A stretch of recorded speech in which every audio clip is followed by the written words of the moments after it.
down na kasi. Focus na.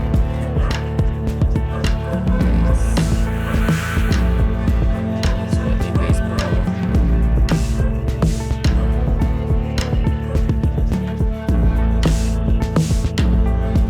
So, kanina nag-upload ako ng aking daily routine skip rope exercise. Ito na ang aking pinaka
screen recorder siya kung mayroon kang gustong i-illustrate or i-demonstrate sa iyong mga viewers. Tapos pwede mo siyang i-upload directly sa iyong YouTube.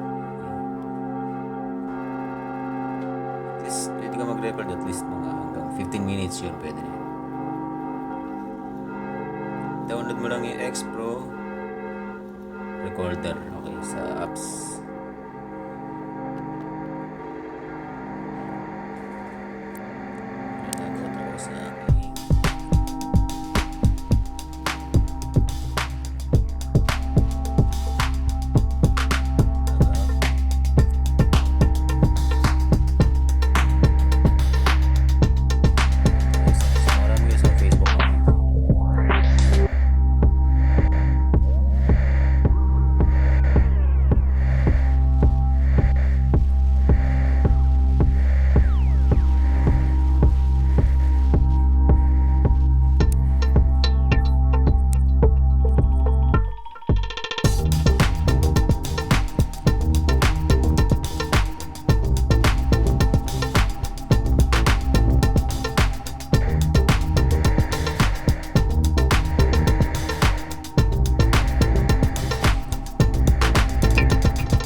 text recorder na app. I-download mo yan, maraming details. Hanggang Google Apps. Okay.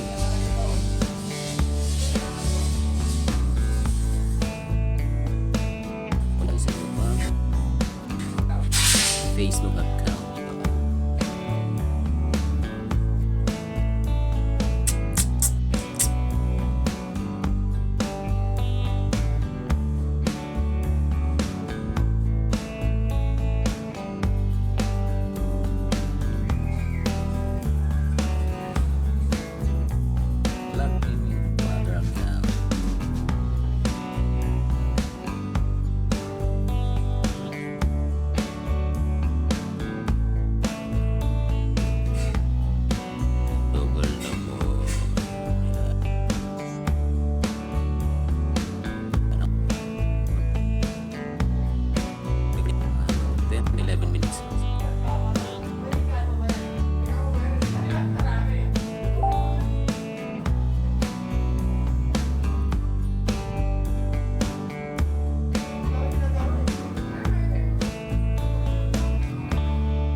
Kaya sila mag-away-away din.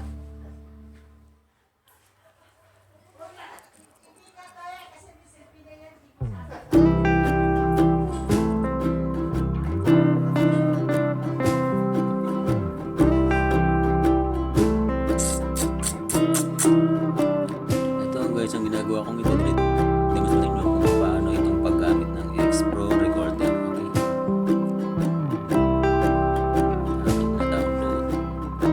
Demonstrate ng screen video recording gamit itong X-Pro. At ang ginamit kong pag-demo, pakita yung kagandahan ng application.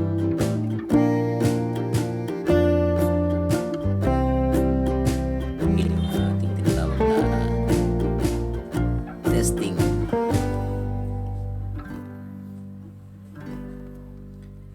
Siguro magiging video na ito is X-Pro recorder. Ayan.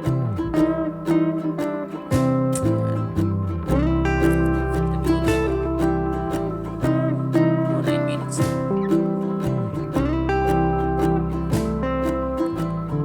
Mga 11 minutes na edit na natin itong ating recording. Kasi kailangan i-edit.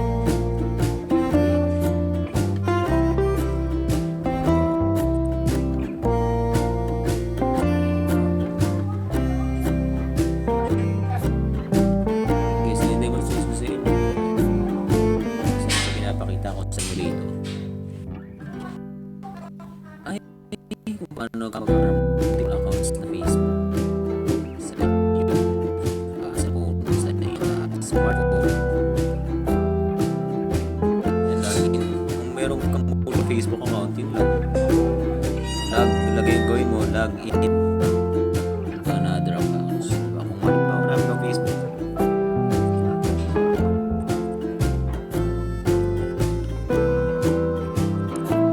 tapos mag-ano ka, screen recording.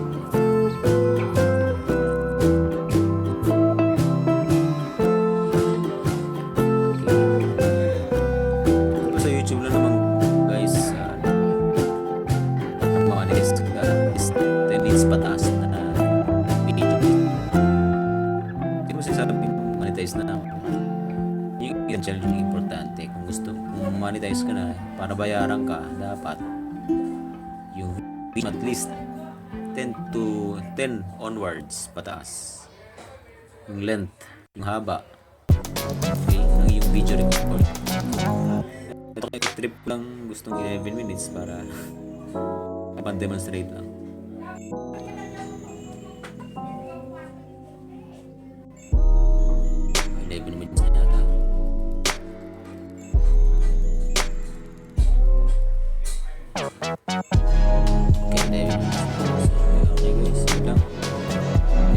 demonstrate ko lang din kung paano gamitin ito muli yung X-Pro recorder at paano makakapag-login ng iyong multiple multiple accounts, kung meron kang multiple Facebook accounts, para sa